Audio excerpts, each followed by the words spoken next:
அல்லாஹ்வுடைய ரசூல் என்ன சொன்னார்கள்? மல்லம் யதை கௌல ஸூரி வல் அமல பிஹி ஃபலைஸ லில்லாஹி ஹாஜ்ஜத்துன் ஃபீ அன் யதஅ தஆமஹு வ ஷராபஹு.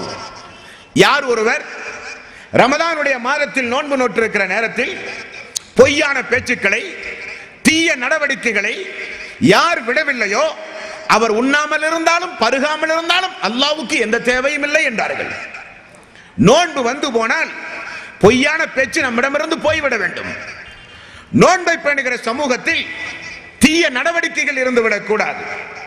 தீய நடவடிக்கைகள் ரமலானுக்கு பிறகு இருந்தாலோ நோன்பினுடைய இரவு காலத்தில் பிரதிபலித்தாலோ ரசூலுல்லாஹி ஸல்லல்லாஹு அலைஹி வஸல்லம் அவர்கள் சொன்னார்கள், மல்லம் யத கௌல ஸூரி வல் அமல பிஹி ஃபலைஸ லில்லாஹி ஹாஜ்ஜத்துன் ஃபீ அன் யதஅ தஆமஹு வ ஷராபஹு.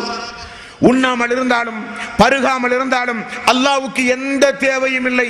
அது ஏதோ வெறுமனே ஒரு 13.5 மணி நேரம் உண்ணாமல் உறங்காமல் உறங்கி கழிக்கின்ற மாதம் அல்ல. நோன்பு திறந்தால் இரவு முழுக்க ராக்கதைகளில் ஈடுபட்டு திரும்ப சகர் உண்டு உறங்க தொடங்கினால் நோன்பு திறக்கிற பொழுதுதான் நிறைய பேர்கள் எழுவார்கள். இதற்குரிய மாதம் அல்ல அது.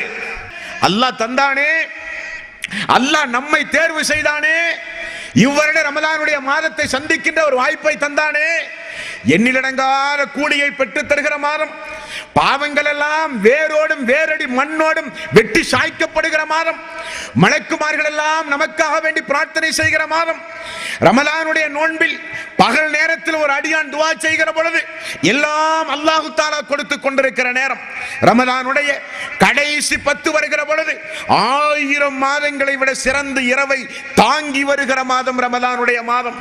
ஆகவே இந்த வருட ரமலானுடைய மாதத்தினுடைய சிறப்பு அம்சங்களை புரிந்து அந்த ரமலானுடைய நோன்பு எதற்காக வேண்டி கடமையாக்கப்பட்டது என்பதை உணர்ந்து நாம் ஒவ்வொருவரும் நோன்பு நோக்க வேண்டும். அன்பானவர்களே,